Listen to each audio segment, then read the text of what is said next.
The wind howled through the skeletal remains of the colony's outer defenses, carrying with it the scent of scorched earth and smoldering steel. Captain Jack Connors adjusted the grip on his rifle, his jaw tightening as he surveyed the wreckage. The Galactic Empire's forces had landed 2 weeks ago, and in that time, they had turned this once thriving outpost into a graveyard. He and his men had watched from the shadows, taking note of the enemy's tactics, their technology, and most importantly, their arrogance. Sergeant Ethan Grady crouched beside him, his fingers absently tracing the stock of his weapon. "They're not even trying to fortify their position," he murmured. "They think they've already won." Connors let out a humorless chuckle. "That'll be their first mistake." Down in the valley below, Imperial troops moved with the casual indifference of victors. Their sleek, energy-based rifles slung lazily over their shoulders, their armor polished and pristine. They carried themselves like conquerors, unbothered by the idea of resistance. Why wouldn't they? Humanity's weapons were, by their standards, obsolete, crude, inferior. "How many patrols?" Connors asked. Corporal Darnell Hayes lifted a pair of battered binoculars to his eyes. 3 squads on rotation. Light armor. Closest thing to a real threat is that mechanized walker near the depot. Plasma-based? Grady asked. Hayes nodded. Yeah. Heat dispersion plating. Standard Imperial issue. Private Lucas Ramirez exhaled sharply. Means they're overconfident. No kinetic shielding. Connors exchanged a glance with Grady. That overconfidence was exactly what they needed. He had seen these soldiers in action. Their weapons fired superheated plasma, powerful enough to burn through most human-built defenses. But their rate of fire was limited, and they required energy cells that overheated under sustained bursts. More importantly, the enemy had never fought against human ingenuity, against men who had spent their lives adapting to wars fought with limited resources and raw firepower. Connors pulled out a worn map, spreading it over a makeshift table of stacked supply crates. We hit them at dusk, he said. Fast, controlled.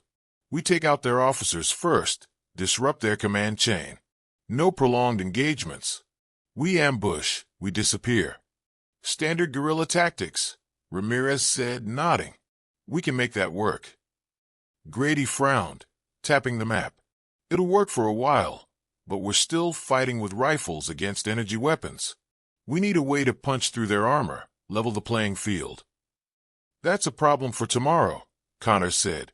Tonight, we send them a message. The plan was simple. When the last rotation of patrols was set to change, they would strike. The Imperials, accustomed to technological superiority, relied on their scanners more than their eyes. A few well-placed disruptors, improvised from scavenged colony tech, would blind them long enough for the Americans to close the distance. Then it would be over in seconds. The sun dipped below the jagged horizon, bleeding red into the sky. Connors gave the signal. They moved as one, silent as shadows. Ramirez took position first, his rifle nestled against his shoulder as he lined up his shot. The Imperial lieutenant never saw it coming. One precise pull of the trigger, and the officer crumpled. Before the other soldiers could react, Grady and Hayes flanked from the sides, cutting down the disoriented troops in a hail of controlled fire. Connors charged forward, his boots crunching against the frost-covered dirt. The last of the Imperials barely had time to raise his weapon before Connors drove his knife between the gaps in his armor, twisting it deep. He wrenched it free and let the body drop. The skirmish lasted less than 2 minutes. Clean, Ramirez murmured, scanning the fallen soldiers. They didn't even get a distress call out. Connors crouched beside one of the bodies, prying an Imperial rifle from stiffening fingers. He examined the weapon, sleek, polished, designed for precision rather than endurance. It hummed with stored energy, a contrast to the weighty, familiar heft of his own firearm. How long before they notice something's off? Hayes asked. Not long, Connors admitted, and they won't take it lightly. Grady exhaled, rubbing a hand over his jaw. Then we hit them harder next time. They scavenged what they could, ammo, rations, anything of use, and disappeared into the night before the Empire even realized they were under attack. But as they made their way back to their hideout, a thought gnawed at the edges of Connor's mind. This battle had been easy. Too easy. They had won the first exchange, but it wouldn't last. The Imperials would adjust, and when they did, human firearms would no longer be enough. Something had to change. Something had to hit harder. The cold bit deep as they trudged through the abandoned corridors of the old bunker, their breath misting in the stale air. Dust hung thick, undisturbed for decades, coating the remnants of forgotten wars. Connors moved cautiously, his rifle raised, though the only enemies here were time and neglect. The Galactic Empire dismissed Earth's old weaponry as relics of a primitive age. Maybe they were right, but in war, brutality mattered more than elegance, and Connors had no intention of fighting fair. Grady wiped grime from a rusted console, shaking his head. "I don't know what you expect to find here, Captain. These places were decommissioned for a reason." Connors scanned the rows of crates, the faded insignias of long-defunct military projects barely visible beneath layers of filth. Decommission doesn't mean useless. Hayes pried open a nearby container, whistling low as he pulled free a belt of massive tungsten rounds. Well, this might be something. Ramirez knelt beside another crate, brushing away cobwebs before popping the lid. Inside lay an aging behemoth of steel and rotating barrels, its design unmistakable despite the years. A Gatling gun, old but intact, its frame built for destruction. Unlike modern human rifles or alien plasma weapons, this was raw, unfiltered power. No overheating cells, no delicate energy dispersal systems. Just pure kinetic annihilation. Grady let out a low chuckle, running a hand over the weapon's frame. Now that is a thing of beauty. Connors crouched beside him, assessing the weapon. It was heavier than anything their current arsenal supported, but with some modifications, it could be made viable. "We can make this work." Ramirez frowned. "Against standard infantry, sure. But we need stopping power for their walkers." Hayes held up a belt of depleted uranium rounds from another crate. "Think this'll punch through?" Grady took one of the cartridges, weighing it in his palm. "If we modify the firing mechanism to sustain controlled bursts, we might have a shot at piercing Imperial armor. But we'll need a stable mount. This thing isn't exactly field-friendly." Connors nodded. "Then we adapt." They spent hours working, stripping down the excess weight, reinforcing the frame, and rigging a makeshift power source from salvage components. The problem wasn't just portability, it was sustainment. The Gatling gun was built for mounted platforms, not infantry warfare. Every solution led to another obstacle. Hayes spliced together a cooling system using scavenged Imperial tech, a rough integration of human ingenuity and alien efficiency. Grady recalibrated the feeding mechanism, ensuring smoother cycling without overheating. Ramirez worked on balancing weight distribution, making it viable for mobile deployment. The first test came in the dead of night. They set up a firing range outside the bunker, lining up chunks of scrap metal salvaged from the colony ruins. When Grady pulled the trigger, the Gatling gun roared to life, sending a storm of rounds downrange. The recoil sent him staggering back, unprepared for the sheer force of the weapon's discharge. The tungsten rounds tore through their targets like paper, embedding deep into the rock behind them. Connors let out a slow breath. "That'll do." Hayes smirked. "Think the Empire's gonna laugh at old Earth artillery after this?" Grady grunted, steadying the gun. "They won't be laughing at anything when we're done." The next test came against a real target. A scouting party had been reported near the ridge, a small Imperial unit, lightly armored. A perfect opportunity. They set up an ambush, positioning Ramirez as a spotter while the others arranged the gun's firing position. When the Imperials came into range, Connors gave the signal. The gun spoke first. A deafening, mechanical growl ripped through the night, sending a hail of rounds into the unsuspecting patrol. The first line of enemy troops crumpled before they even registered the attack. Those who managed to react found their armor useless, their bodies shredded under the sheer force of kinetic impact. But the real test came when the walker arrived, heavily plated, shielded, a symbol of Imperial dominance. It turned toward the muzzle flash, its energy cannon charging. Hayes fed a belt of uranium rounds into the Gatling gun, and Grady adjusted his aim. The first burst hit the walker's plating, leaving deep dents but failing to penetrate. The machine stabilized, its targeting system locking onto their position. Hit the joints, Ramirez called out. Grady adjusted, sending another burst into the walker's knee actuators. This time, the rounds found their mark, tearing through the exposed sections. The machine buckled, its weight collapsing inward as the damaged hydraulics failed. A final burst severed the cockpit shielding, sending shrapnel cascading through the interior. The explosion sent a shockwave through the ground. The battlefield fell silent. Then slowly, the rest of the Imperial soldiers turned and ran. Connors exhaled, watching the smoke rise from the wreckage. They're learning. Grady set the overheated weapon down, flexing his sore hands. So are we. They stripped the remains for supplies and vanished into the night before reinforcements could arrive. This had been a field test, nothing more. But it had proven one thing beyond doubt. Kinetic power still had a place on the battlefield. The Gatling gun worked. Now, they just needed to push it further. The Imperials responded faster than expected. By the time Connors and his men returned to their hideout, enemy patrols had tripled, and aerial recon drones scoured the terrain with precision sweeps. The ambush had rattled them, but fear was not their way. Instead of retreating, they escalated. Supply routes, once left unguarded, now had armored escorts. Infantry formations moved in tighter patterns, adjusting their tactics to counter projectile-based engagements. The Empire had underestimated human weapons once. They wouldn't make that mistake again. Connors studied a stolen holomap, the flickering display outlining the enemy's logistics network. They're shifting everything to the city ruins, he said. It's their last major foothold before planetary control is absolute.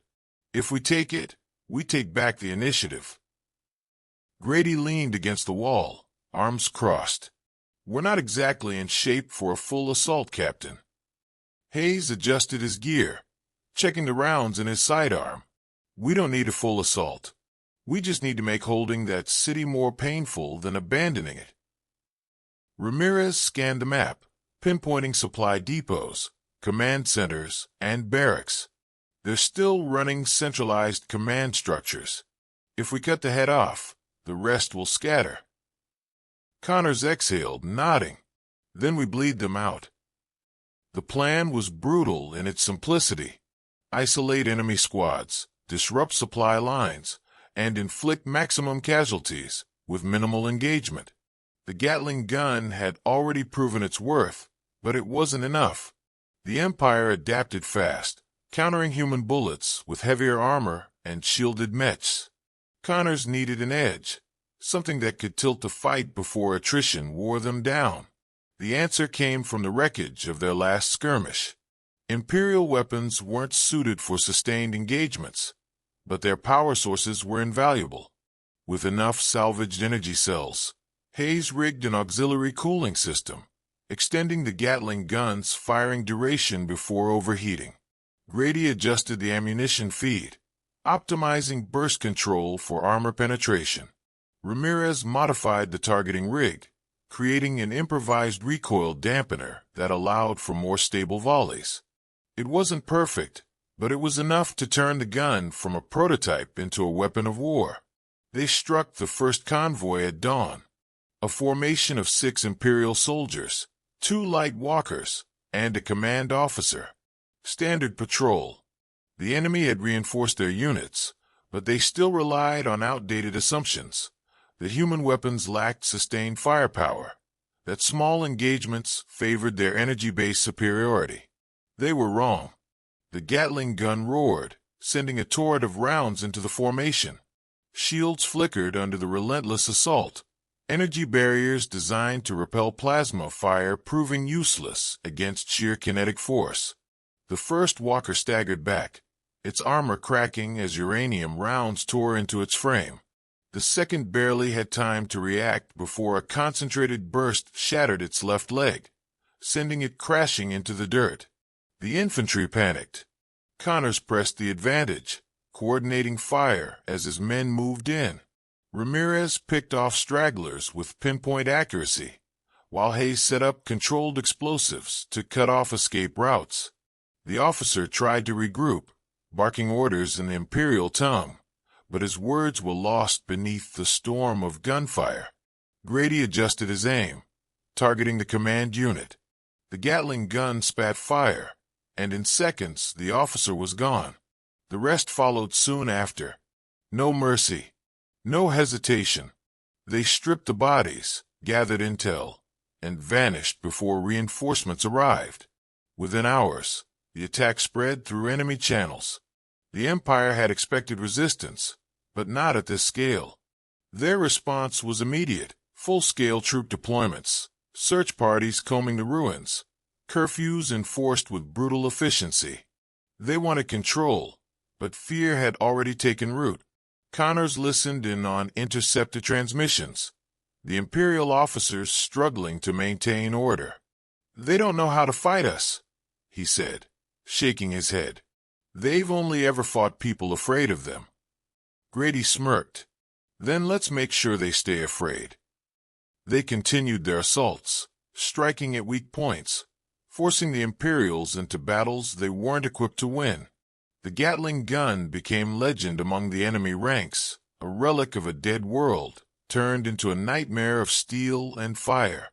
Where it appeared, bodies fell, war machines crumbled, and morale shattered.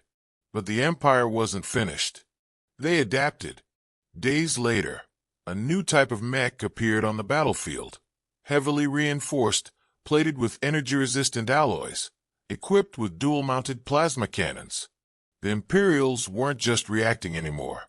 They were evolving, countering kinetic fire with overwhelming armor.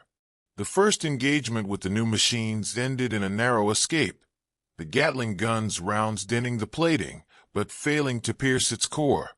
Ramirez slammed a fresh magazine into his rifle, shaking his head. "They're learning too fast."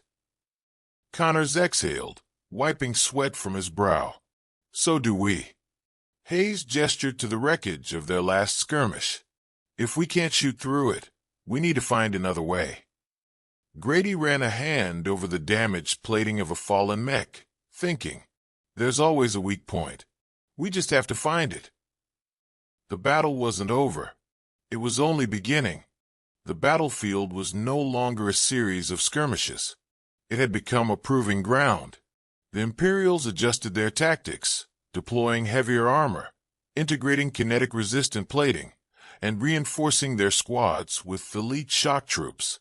Each engagement forced Connors and his men to rethink, to refine, to adapt faster than the enemy could solidify their countermeasures.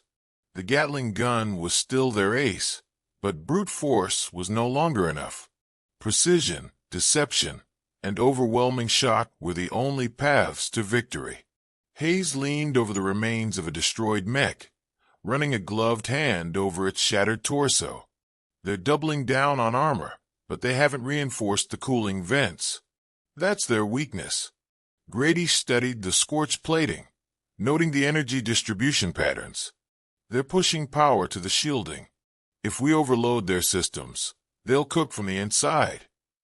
Ramirez adjusted the scope on his rifle, eyes scanning the ruins ahead. "That means we need a perfect hit. No room for error." Connors nodded, formulating the strike. "Then we bait them in and cut them down before they realize what's happening." The city ruins had become a fortress, but fortresses had limits. The Imperials relied on their technological superiority, their overwhelming firepower, and the belief that humans lacked the means to break their lines. But they still didn't understand the full scope of human warfare. The team prepared, modifying the Gatling gun for targeted suppression, adjusting its fire pattern to force enemy units into predictable routes. Explosives were set, choke points established, and fallback positions reinforced. It had to be perfect. When the enemy came, they came in force. 3 mechs led the charge, towering metal juggernauts, flanked by infantry squads and aerial drones. The Imperials weren't taking chances. Their formation was designed to counter projectile fire, shields interlinked to deflect kinetic rounds. It was the kind of strategy that would have crushed any conventional resistance. But Connors and his men weren't conventional. The first volley was a deception, a calculated barrage that forced the Imperials into cover, their mechs moving forward to soak the anticipated counterfire. But there was no counterfire, just silence. Confusion rippled through the enemy ranks. Then the real attack began. Ramirez fired the first shot, a single round piercing the intake vent of the lead mech. Steam erupted as its cooling system buckled, its armor designed to withstand direct hits, but not internal failure. The second mech hesitated, its pilot recognizing the danger too late.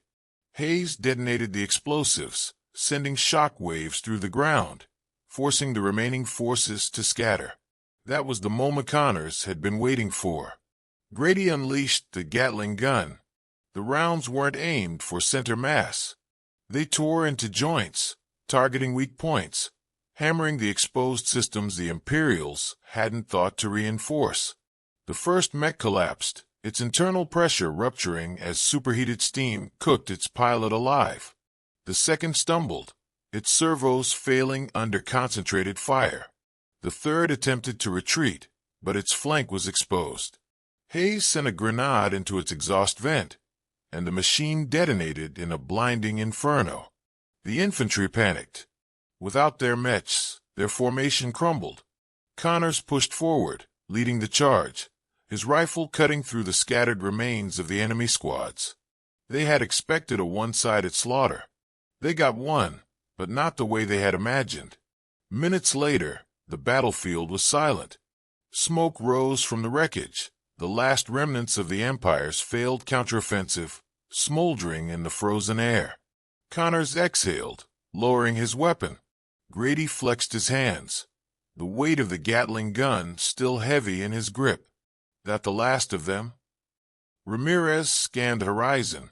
No movement, no reinforcements, just the remains of an enemy that had come expecting victory and found only ruin. For now. Hayes let out a low chuckle, wiping sweat from his brow. Think they're still laughing at old Earth artillery?